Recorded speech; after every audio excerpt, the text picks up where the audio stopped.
မိသားစုများအားလုံးပဲမင်္ဂလာပါခင်ဗျာကျွန်တော်တို့ Repo Brother YouTube Channel ကနေအားလုံးကိုပြန်လည်ပြီးတော့မှကြိုဆိုလိုက်ပါတယ်ဆိုတော့ပြီးခဲ့တဲ့28ရက်နေ့မှာမြန်မာနိုင်ငံအတွက်ကိုပြည်သူတွေအတွက်ကောတခြားနိုင်ငံမှာနေနေတဲ့မြန်မာနိုင်ငံသားတွေအတွက်ကောဝမ်းနည်းစရာကောင်းတဲ့အင်မတန်မှဆိုးရွားတဲ့ကျွန်တော်တို့မြန်မာနိုင်ငံခေတ်ကာလတစ်လျှောက်မှာဘယ်တုန်းကမှဒီလိုမျိုးမကြုံခဲ့ဘူးတဲ့အင်အား9.9เนาะဒါကျွန်တော် Richard Saki ရှိတဲ့ဒါငလင်တစ်ခုလှုပ်သွားခဲ့ပါတယ်ဆိုတော့ဒီကိစ္စနဲ့ပတ်သက်ပြီးတော့မှလည်းရန်ကုန်မန္တလေးမှာမဟုတ်ပါဘူးမြန်မာနိုင်ငံရန်ကုန်တည်တည်မှာလည်းဒုက္ခရောက်တဲ့သူတွေအများကြီးပဲထိုင်းနိုင်ငံမှာဆိုတဲ့ construction site မှာဆိုအခုချိန်ထိပိတ်မိနေတဲ့သူတွေကိုဒါကျွန်တော်တို့ကယ်ထုတ်နေရတဲ့အခြေအနေတစ်ခုမှာပြီးခဲ့တဲ့28ရက်နေ့မှာထိုင်းနိုင်ငံဘန်ကောက်မြို့က Spicy Club မှာဒီလောက်တောင်မှကိုယ်နိုင်ငံသားတွေဒုက္ခရောက်နေတဲ့ငလင်တန်ကြောင့်အခက်အခဲတွေဖြစ်နေတဲ့အချိန်မှာတောင်မှတချင်းစုံနိုင်နေတယ်တချင်းစုံနိုင်တဲ့ကောင်တွေရှိတယ်တဲ့ပြောပါမယ်ဓာတ်ပဲကြီးရိုးမြတ်သူဂျူဝဲဒီ3ယောက်နဲ့ပတ်သက်တဲ့ဗီဒီယိုဖိုင်လေးအရင်ဦးဆုံးကြည့်ကြည့်ပါပြီးသွားရင်ကျွန်တော်ညီကောင်မောင်နှမတွေကိုပြောသင့်ပြောထိုက်ဒီကောင်မတွေကိုပါပြောမှာပါအရင်ဆုံးသူတို့ဗီဒီယိုဖိုင်လေးကြည့်ကြည့်ပါ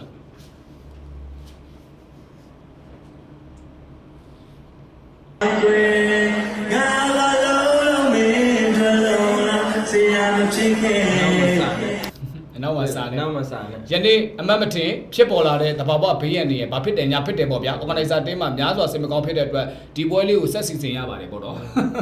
အလုံးဝဟာတွေ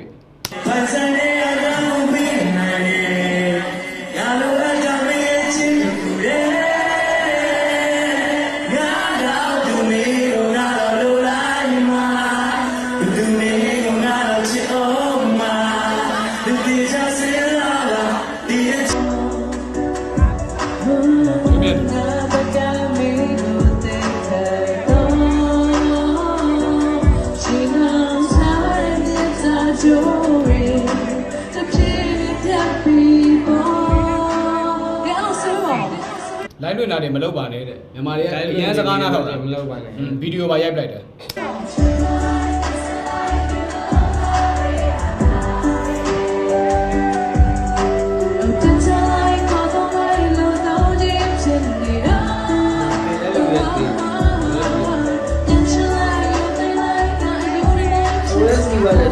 သွားတယ်လူကလည်းသွားတယ်အေးဆိုတော့ကလည်းသွားတယ်ကောင်တွေကလည်းသွားတယ်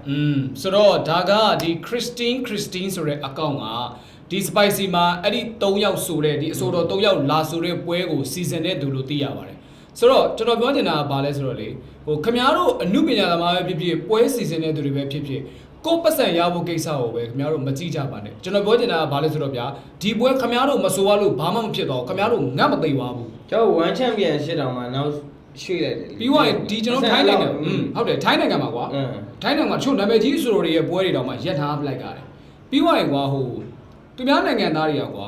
ဘယ်လိုပြောမလဲလက်ရှိအခြေအနေတစ်ခုဖြစ်နေတဲ့အခင်းချင်းကိုမင်းအောင်လိုင်းကြောင့်ဖြစ်တယ်ဆိုပြီးတော့ပြောရတဲ့အထိမြန်မာတွေဟာစောက်ချက်ကွဲနေရတယ်အဲ့ဒီဟာလည်းပြောရမယ်ဆိုရင်တချို့တွေကပြောကြသေးတယ်မင်းတို့ဘာလို့မင်းအောင်လိုင်းကြောင့်ဖြစ်တယ်ဆိုတော့တဲ့မင်းတို့ရောတဲ့မင်းအောင်လိုင်းကလုတ်ပြီးမွေးလာလားဆိုတော့အဲ့လိုမျိုးအောက်တန်းသားစကားတွေပြောကြတယ်ငါတို့နိုင်ငံကသိကြတယ်ပြည်သူကိုပေါ်တင်ဆွဲတဲ့စစ်တပ်မရှိဘူးဆိုရင်အောင်မြန်မာနိုင်ငံသားတွေတိုင်းသမားမှာရောက်ပြီးတော့မှဒီလိုဖြစ်ဆုံးတဲ့ကြုံရအကြောင်းမရှိဘူးဒါရှင်းလေးမင်းတို့လူစကားကိုလူနားလည်ဖို့ပြောပြတာပြီးတော့အခုလက်ရှိဒီပွဲမှာတချင်းဆိုဂျူဝါတော့ကျွန်တော်တို့မတွေ့ဘူးဂျူဝါဆိုဝါလားမဆိုဝါလားကျွန်တော်မသိဘူးလက်ရှိကကျွန်တော်တို့ပြောချင်တာက double J ရွမြတ်သူမင်းတို့တွေလေငါပြောချင်တာကလေပွဲကိုနောက်ကိုရွှေ့လိုက်လို့မရဘူးလားအဲ့ပြောတာပေါ့အနည်းဆုံး3-4ရက်လောက်ရွှေ့လိုက်ဗျာဒါဆိုဘာမှတိတ်ကိစ္စမရှိဘူးရွှေ့လိုက်မဟုတ်မင်းတို့လုံနေကြအကွက်တွေရှိတယ်အေးပေါ့မင်းတို့လုံနေကြအကွက်တွေရှိတယ်ဘာဖြစ်လဲတောင်းပန်ပါတယ်လုတ်ပြီးတောင်းပန်တာဟိုအဲ့မင်းတို့အခုလက်ရှိမျိုးပေါ်မှာနေတဲ့အမှုပညာသမားတချို့အမှုပညာသမားတွေစောက်ကျင်လားမသိဘူးဆိုတော့အဲ့လောက်ကြီးရုံမပေါက်နေကွာသိလားမင်းတို့ဒီတပွဲမဆိုရလို့မင်းတို့ဘဝမပြတ်သွားဘူးဒါပေမဲ့ငရင်နှုတ်တို့ဘဝပြတ်သွားတဲ့မြန်မာနိုင်ငံသားတွေအများကြီးပဲအိမ်နေပြအိမ်ပြီးတည်တဲ့လူတွေအများကြီးပဲအေးကိုချင်းစာပါဆိုတဲ့စကားလေးလုံးကမင်းတို့နော်ဒီထက်တောင်မှတို့ကပို့ပြောချင်တာဒါပေမဲ့ပြောမထွက်ဘူးငါတို့တွေကလေမြန်မာနိုင်ငံသားချင်းဗလိန်းတယ်လို့ထင်ပါဆိုလို့ဒါပေမဲ့ဗလိန်းတာမဟုတ်ဘူးတော့မင်းတို့တဲ့ပြောတာအဲ့တော့မင်းတို့စောက်ချက်ရှိမင်းတို့လောက်တာတွေကမဟုတ်ဘူးမင်းတို့အခုလိုမျိုးတွေနော်ပျော်ပါးနဲ့တချင်းတွေဆိုကြေမွားလိုက်ပျက်စီးလိုက်တယ်မင်းတို့ဖြစ်နေတဲ့အချိန်မှာမင်းတို့စကားအရာကိုအခုဘာတွေဖြစ်နေပြီလဲဒါမင်းတို့ဆိုတဲ့တချင်းကိုပဲပြောပြတာနော်မင်းတို့တွေအခုလိုမျိုးနော်ဒီ Spicy Club မှာတချင်းဆိုနေတဲ့အချိန်မှာငါတို့နိုင်ငံသားတွေဘယ်လောက်ဒုက္ခရောက်နေတယ်လဲမြန်မာနိုင်ငံကိုမပြောနဲ့အခုထိုင်းနိုင်ငံမှာဖြစ်နေတဲ့နော် construction site မှာအခုချိန်ထိပိတ်မိနေပြီးတော့မှ ကိုအမတေသလားကိုမိန်းမတေသလားဟမ်ငါမိန်းမဟိုအသက်ရှင်လို့ဖုံးဆက်တဲ့ဦးလေးကြီးရဲ့ဗီဒီယိုပုံဓာတ်ပုံပြလိုက်ရင်မင်းတို့ကောင်တွေကိုများတတ်သိသွားမလားမသိဘူးဒီမှာကြည့်ဗီဒီယိုဖိုင် 34တာ34တာပြိုကြတာဆို2မိနစ်လောက်အတွင်းကိုပဲဘလို့မှပြေးခြင်းမရဘူးပြေးခြင်းလည်းမရှိဘူးဘာမှမရှိဘူးတပည့်တော်အဲ့ဒါအောက်ထပ်မို့လို့မသေးတာတငယ်ချင်းနေတာမလို့ဘူးရှင်မကိုကြီးဆောင်စိတ်လူပေါင်း90ကျော်တယ်စဉ်းစားကြည့်လူပေါင်း90ကျော်ကိုလွတ်ပေပဲလေသူများမလွတ်တော့ရင်ထဲမကောင်းဘူးတဲ့မင်းတို့မှအိုက်စိတ်မရှိဘူးသိကြတယ်တပတ်ကြီးရုံးမြတ်သူမင်းတို့မှအိုက်စိတ်မရှိဘူးအဲ့ဒါတော့သိကြတယ်ကိုမြန်မာလူမျိုးတွေလည်းနဲတာမဟုတ်24ချက်ကလူတွေဆိုတယောက်မှတော့ပုံလားအီတလီကနေပြောလဲဗမာတွေပါတယ်လေမြန်မာလူမျိုးတွေပါ24ချက်ကလေဒီပြန်ရင်တိုက်ကိုကောက်ဘယ်လိုပြောမှမသိပါဘူးကွာကျွန်တော်လည်းပြောမှပြတတ်တော့ဝမ်းနဲ့လို့တော့မဆုံးတော့ကိုမြန်မာပြည်လည်းပြန်ဒီမှာလည်းစူးနှစ်ဖက်ကြားဘူးဒီပြထိုင်တွေ့လားရင်ထဲကနေပြောမထွက်ဘူးဘာလို့ပြောမထွက်တာဆိုတော့ကိုမြန်မာပြည်မှာအဆင်ပြေလို့ကျမတို့ကဒီနိုင်ငံမှာလှုပ်ရှားရပါတယ်ဆိုတဲ့ဥစ္စာမျိုးသူတို့ရှင်ထဲမှာပြောမထွက်ဘူးအဲ့လိုပြောလိုက်ပြန်ရင်လေကိုအစိုးရကိုဖောင်းထုတ်တာတော့ဘာလို့အဲ့ငါနဲ့မတူငါရန်သူလုတ်တဲ့ကောင်တွေအဲ့စစ်တပ်အတိုင်းဝန်းကအများကြီးရှိတယ်ရှင်းလေးသူတို့ဒီမှာ caption ကိုကြည့်လိုက်တငယ်ချင်းတွေကမလွတ်မြောက်ခဲ့ဘူးသူတို့လွတ်မြောက်ခဲ့ပြီမဲ့တငယ်ချင်းတွေသူတို့စိတ်မကောင်းဖြစ်နေတာအဲ့လိုမျိုးလေးကကိုချင်းစာသိရှိရင်တပည့်ကြီးရုံးမြတ်သူမင်းတို့ဒီတက်ပူအောင်မြင်မယ်နော်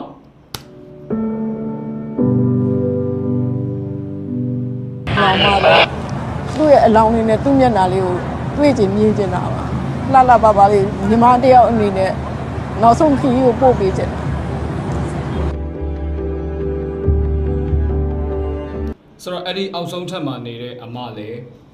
းဟိုကျွန်တော်တို့ဟိုဆူတောင်းပြည့်မလားမပြည့်မလားတော့မသိဘူးဗျာဆူတောင်းပေးပါမယ်ဟိုပြောချင်တာကအသက်အန္တရာယ်ဘေးကင်းပါစေဒီလိုမျိုးဒီငလင်တန်နဲ့ပတ်သက်ပြီးတော့မှတိုင်းတစ်ပါးမှာခံစားခဲ့ရတဲ့မြန်မာနိုင်ငံသားတွေကိုမြန်မာပြည်မှာဒီငလင်တန်ကိုခံစားခဲ့ရတဲ့မြန်မာနိုင်ငံသားတွေအကုန်လုံးပဲဟိုဘေးကင်းကြပါစေလို့ကျွန်တော်အနေနဲ့ဆုတောင်းပေးပါတယ်ဆိုတော့ကျွန်တော်ဘေးမကင်းစေခြင်းတဲ့ကောင်တွေအဲ့ဒီငလင်တန်နဲ့တကွာသေစေခြင်းတဲ့ကောင်တွေပါတယ်အဲ့ထဲမှာတော့ဒါပေရှင်နဲ့ရုံမြတ်သူထိတ်ဆုံးမှာပါတယ်အဲ့ထဲမှာပိုသေစေခြင်းတော့နော်စောက်အာကုတို့တကယ်အာကုတို့ဘလောက်အာကုတို့လောက်ဖြစ်နေတာအတန်းရှင်းကိုလိုချင်နေတယ်ဟုတ်ပါမင်းတို့အဲ့ဒီမီဒီယာဆိုတဲ့ကောင်တွေကလည်းမင်းတို့မှာ view စရာလူအဲ့လောက်ရှားသလားဆိုတဲ့ဥစ္စာမျိုးကိုလည်းကျွန်တော်တို့ကပြောချင်တာကြည့်အရာရာကိုကြိုသိနေတဲ့ကောင်တွေမင်းအောင်လိုက်ဘယ်နေ့တင်မလဲဆိုတော့ကြိုမသိတော့ဘူးအဲ့ဆောက်ကောင်မအမီဇန်ဖေးလုံးမအခုပေါ့နော်အမီဘာမှမပြောခင်မှာခုတနိုင်ငံလုံးဖြစ်သွားတာလေးတွေ့တော့ပေါ့နော်စိတ်မကောင်းတော့အရန်ဖြစ်မိပါတယ်အမီ post မှာတင်ထားတာလဲ share က9000ကျော်တွေပါဖြစ်သွားတယ်ပေါ့နော်ဒါကလည်းအမီကဒီတိုင်းပဲ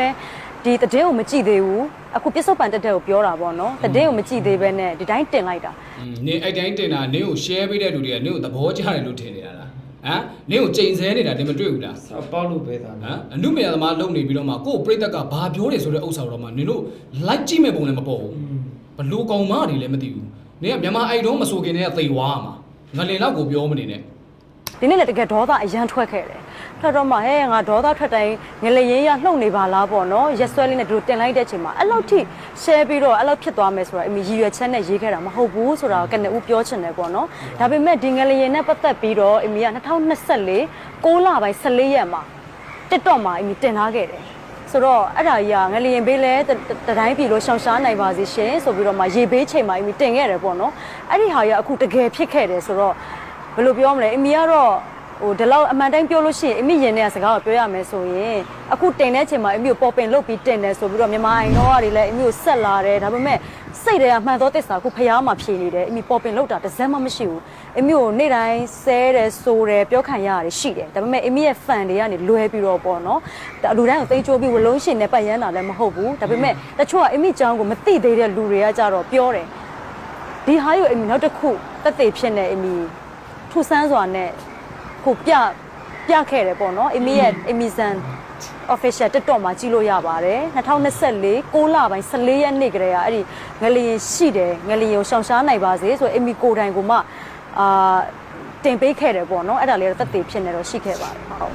်မသိရင်ပဲဟိုငလျင်လောက်တာသူ့ကြောင့်လို့ပါလို့လေTikTok မှာလည်းစောက်အာကုတို့ကောင်တွေရှိတယ်နော်ငလင်လောက်တာမမရဲ့အပြုံးတော့ရင်ခုန်မှုမကောင်းဘူးအဲ့ဒီကောင်တွေပြေသွားအမေလူတွေလည်းရှိတယ်ဒီလောက်ငလင်ဟိုမှာသူများရဲ့ဘဝတွေပြတ်နေပြီတိတ်တဲ့လူတွေတိတ်နေပြီအိမ်နေမရှိတော့ဘူးအဲ့လိုဥစ္စာတော့မှဒီမှာစောက်ပြဿနာကို မီးထွန်းရှာတဲ့ကိုမေကိုလိုးတွေကရှိသေးတယ် အေးလေငါပြောတာကွာဟိုလူလူနားမလဲကြတာလားအခုဒီလိုကောင်းနေဒီလိုကောင်းမနေလို့ပေါ့သိရမလားကိုယ်နိုင်ငံဘာဖြစ်နေလဲကိုယ်တိုင်းပြည်ဘာဖြစ်နေလဲသူတို့မစင်းသားကြအောင်သိရမလားဟိုသူတို့အတန်းရှိလိုက်ရတရားဖို့လောက်ပဲသူတို့စောင်းနောက်လိုက်နေကြအေးပေါ့အဲ့လိုမျိုးလူကြတော့ကွာတကယ်ပြောတာငါတို့နှမျောတယ်ကွာသိရမလားတော်လိုင်းရေးမှာကြာဆုံးခဲ့တဲ့ရဲဘော်တွေနဲ့အခုဒီမိသားစုအတွက်လှုပ်ကျွေးနေမှာငလင်တန်တဲ့လို့တိတ်ဆုံးခဲ့ရတဲ့သူတွေနဲ့အဲ့ဒီကောင်တွေနဲ့လဲပေးလို့ရရင်လဲလိုက်ခြင်းတယ်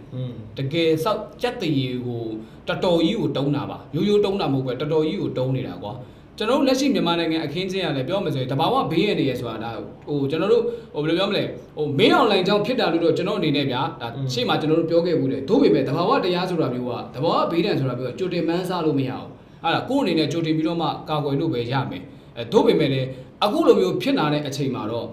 ဟိုတာဝန်ယူမှုတာဝန်ခံမှုရှိတဲ့အစိုးရတရက်တော့ရှိစေချင်တယ်သို့တော်လည်းကိုယ့်ရဲ့တက်မှာတည်နေတဲ့စစ်သားတွေတောင်မှတည်စရင်ဖြောက်ပြီးတော့မှအဲ့ဒီလူကောင်တွေရဲ့လာစာတွေကိုယူနေတဲ့စစ်တပ်ကအုပ်ချုပ်နေတဲ့မြန်မာနိုင်ငံမှာငလင်တန်ကိုခံစားနေရတဲ့ပြည်သူတွေရဲ့အသက်ဆုံးရှုံးမှုအတွက်ဘာတာဝန်ယူမှုဘာတာဝန်ခံမှုမှမပေးနိုင်ဘူးเนาะဒါကတော့ကျွန်တော်တို့ထင်တဲ့အတွေးလေးပေါ့เนาะမိသားစုတွေလည်းပြီးသွားရင်ဟိုအမေရိကန်ကဒေါ်နယ်ထရန့်ပြောတာတယ်ကုညီမယ်လို့တော့ပြောတာဘယ်ပုံပဲနီးကုညီမယ်လို့လည်းမပြောတာဘူးအဲ့ဒီဥစ္စာလည်းတရားပေးရင်တရားလုံးပြည်သူတွေရှိရောက်ချင်မှရောက်ဟုတ်တယ်ကျွန်တော်ဒါ2008တုန်းကနာဂစ်တဲ့တုန်းကလည်းကြုံခဲ့ပြပါပြီဟုတ်တယ်နော်ဟုတ်တယ်ဒါပေမဲ့ပြည်သူတွေကိုချဝေပေးတဲ့ဟာတွေအကုန်လုံးလော်ဝတီအောက်ဝိုင်းဟာရှိတယ်ဥပမာကွာအခုဒီမန္တလေးမှာကွာဒီလောက်အကြီးအကျယ်တွေဖြစ်နေတယ်ကွာဒီကောင်တွေမန္တလေးမှာကွာပြီးတိုင်းရင်းသားလက်နက်ကိုင်တွေတော်လိုင်းရေးအတွက်လှူလို့ဆိုပြီးတော့မှပိတ်ထားတဲ့ဆေးရုံတွေရှိတယ်ပုဂ္ဂလိကဆေးရုံတွေရှိမယ်အဲ့ဆေးရုံတွေခဏဖွင့်ပေးထားလို့မရဘူးလားအဲ့ဆေးရုံတွေမဖွင့်ပေးဘူးအဲ့ဒီဆေးရုံတွေမဖွင့်ပေးဘူးနောက်ဘုံကဘယ်လောက်ထိဆိုးလဲဆိုရင်ကျွန်တော်တို့ပြန်ကြားရတာနော်အတိအကျတော့ကျွန်တော်တို့မသိပါဘူးဥပမာကွာတေဝါတဲ့သူတွေလက်ကောက်ကိုချွတ်ယူတာတော့မကယ်ပဲနဲ့ကွာ